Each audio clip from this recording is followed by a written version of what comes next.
Welcome to Living the Empowered Life podcast, where we discuss all things empowering, encouraging and inspiring.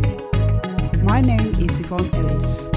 I'm an empowerment speaker, author, coach, trainer and founder of Yumi Empowerment, a company that facilitates the empowerment of people. I help people to make positive life change, live in their purpose and develop into their best version of self. I share stories, interviews, spiritual encouragement and actionable tips to empower, encourage and inspire you to live the life you want. So if you want to live the empowered life, join me each week on my podcast so we can take the journey together. Hello Empowered Lifers, welcome to episode 11 of Living the Empowered Life podcast. Hope you are all doing well. Thank you for taking your time to listen into this episode. I really do appreciate it. Wow, it seems like I just started yesterday, with the podcast, and it's just been a really interesting journey so far. I'm still full of ideas and creative thoughts that I want to bring to you as well about how to live the empowered life. So if you would like to know more, don't forget to hit the follow button on whatever platform you are listening to this podcast on, whatever that is, Apple iTunes, Stitcher or Spotify.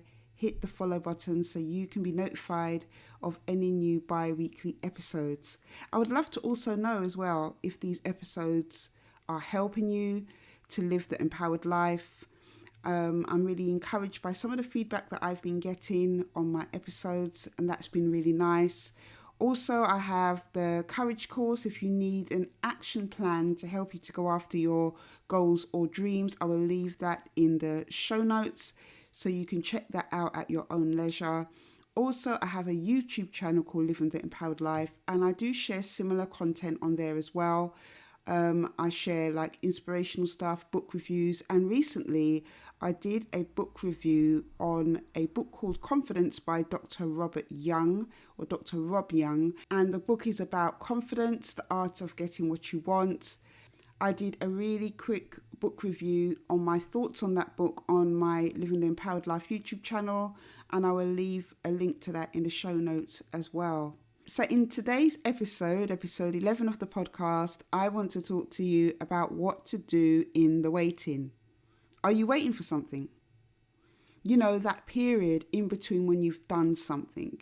Maybe you've created products, you're waiting for a job to come up, waiting for your business to take off, for things to change in difficult situations, or for you to finally get a breakthrough in personal challenges, or waiting for a breakthrough result or answering something, then this episode is for you. The place of waiting is extremely difficult. It requires patience, wisdom, discernment, because sometimes in that place of waiting, it can seem like nothing is happening or not happening fast enough, and that can cause you to be tricked out of position. The place of waiting is unknown because it can be waiting for an hour, it can be waiting for a week, a day, months, years, even decades. So I want to share with you some things that I've been waiting for. I've been waiting 31 years for justice. Ever since the age of 13, when I was sexually abused by my dad, going into care, I never got no justice through the courts of this land, even though there was physical evidence, even though there was psychological evidence. At the time, back in 1989, the CPS said that without the place where it happened, because, my parents got rid of the room where the abuse was happening, it would be unlikely that it would go to court and get a successful outcome. And I've waited 31 years to get some type of justice, but I'm hoping that the Lord will bring that for me. I've been waiting 13 years for proper reconciliation with my firstborn daughter. I talk about what happened in that circumstance in my book, Daughter Arise. I will leave a link to it in the show notes. We've had some contact on and off, but not proper reconciliation, and I've been waiting 13 years for that. And I've been waiting 3 years so far for continuous streams of income.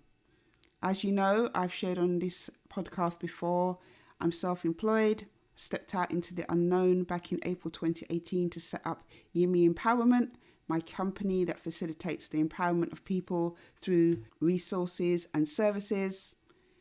And I'm now 3 years in, and still I have not had a continuous income month in, month out. So as you can see from those 3 examples of things that I'm waiting for that I've shared with you, they've all differed in time length. They're for all different types of things. And what I've noticed in all these different periods of waiting, whether that's for a result, a breakthrough, a change in the situations, is that none of them are in my control. They're dependent upon people, upon circumstances, upon the right time, upon opportunities. And it has been very, very difficult. There have been times where I've cried, especially about personal situations. There's been times where I felt anger about certain situations, having to wait. And it has been really difficult for me in some of these situations. But I want to share with you a little bit about how I manage the waiting period for these things, because I think it's important to share with you not just the things that I've been waiting for, but how I am managing the waiting period. So the first thing that has helped me in the waiting period is having patience. Now, I am not a patient person at all. Well, at least I wasn't a patient person, but I think through the circumstances that I've had in my life, things that I've been through, these situations that I've shared with you, it has taught me to have patience because, as I said, all these things are outside of my control. I was never a patient person, but having patience and developing patience has humbled me as a person because, before I just expected things to just happen because I felt that I'd waited long enough. But going through life, you learn that it's not like that. Everything has been outside of my control, so what can I do? I've had to change my heart, my posture towards situations, and I've asked God to help me with having the patience to wait. In having the patience to wait is to say that I do trust God's timing and that He knows best. I may not like it, but that is just the way it is. So one of the things I think I've learned a lot is that patience is definitely something that is needed in the waiting. The second thing that I've learned in the waiting or had to change in the waiting is my attitude. I had a bad attitude at first in the waiting. I had already been through enough. I felt that, I should get the answers that I wanted now. I should get the results that I wanted now. I wanted things to happen right now. And when I couldn't understand why it was not happening, I used to get a bit of a bad attitude. I felt I was entitled, yet I was entitled to nothing.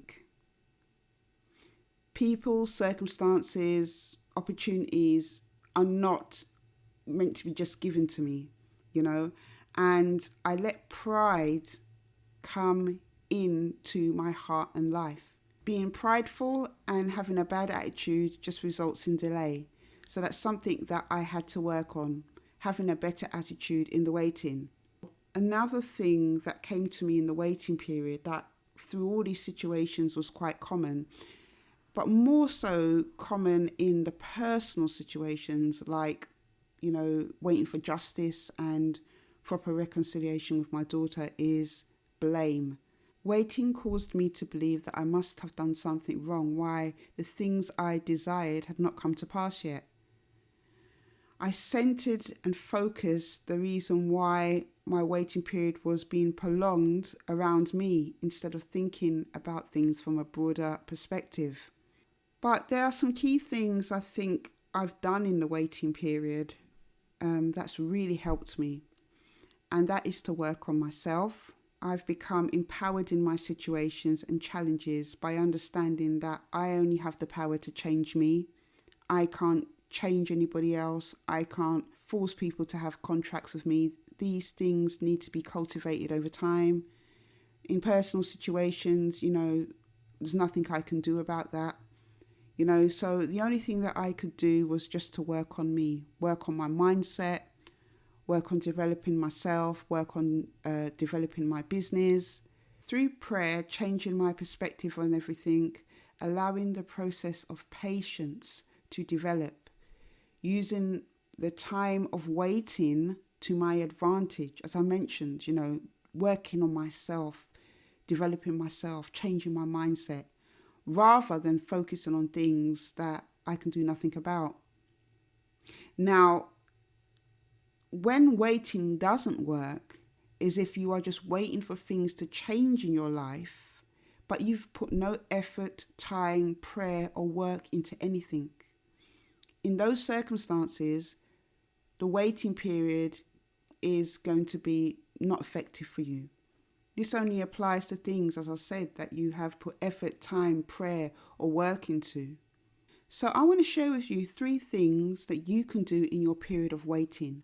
Maybe you're doing them already, maybe you're not. But I want to share them with you because I believe that they may help you to navigate this period and season of your life. If you've got a journal, as I've shared on other episodes, I think it's a really good thing to have a journal to write down, your thoughts, things that you're going through. If you haven't got a journal, it's worth investing in one. You can just get a notebook, from the pound shop, or something, and have that as a journal, or just a notebook to write these things down. First thing I want to share with you is to work on your attitude. You can work on your attitude, by having a positive outlook on situations, telling yourself, positive things about the situation, even though it might not seem positive. Having a upbeat outlook about the situation can all help towards your attitude. It is not worth your time or energy having a bad attitude. This is what I've learned from my period of waiting, because it's just energy draining. And the time that you spend in the waiting season of your life, in that waiting period, could be better used towards other things. The second thing I want to share with you is about preparing yourself in the waiting period. What is it you're doing in the waiting period whilst you're waiting for those breakthroughs, those results, those good outcomes, or whatever outcome you're waiting for? What is it you're doing in this period? How are you preparing? Are you praying about the situation? Are you developing yourself in the waiting period?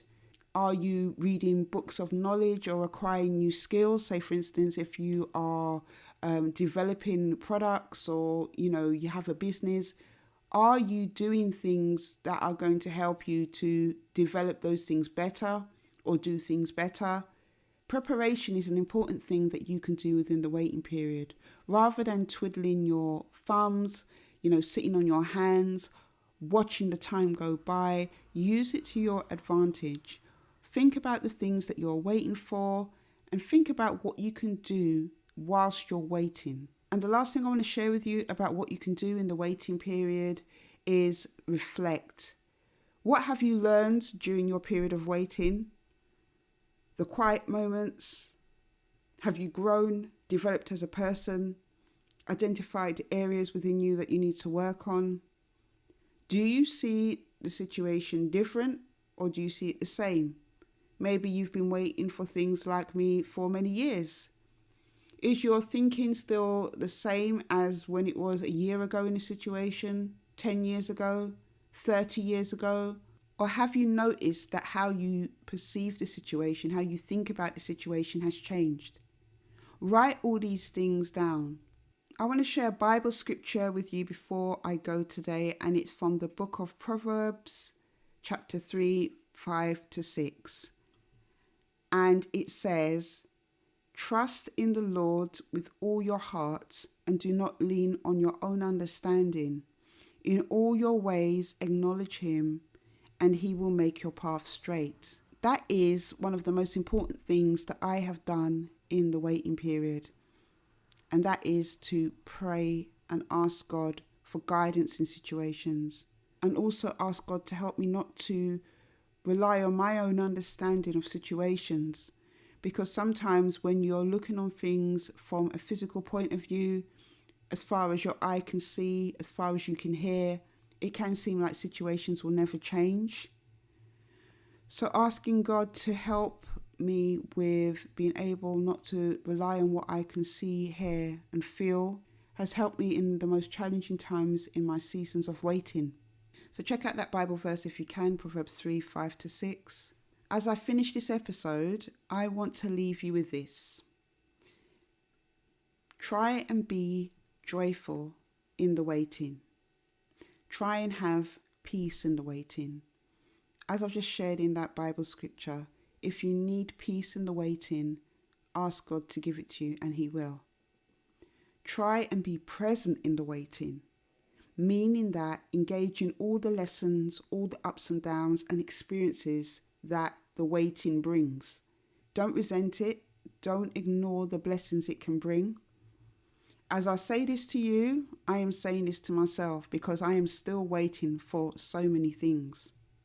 So don't let this waiting period go by without something useful coming out of it for yourself. Whether that is to learn something, develop on something, reflect on something, don't let it pass you by. So thank you for listening into this episode. I will post that I've uploaded this episode onto my Instagram, which is Yumi_empowerment, also my Twitter page and Facebook, which is also Yumi Empowerment, Living the Empowered Life. I will leave links to them in the show notes. In the comments, whether you're on Facebook, Twitter or Instagram, I would love to know from you what you are doing in your season of waiting or what you have learned in your season of waiting. Don't forget to hit the follow button to be notified of any of the new bi-weekly episodes, and all links will be in the show notes. Take care and I will see you on the next episode.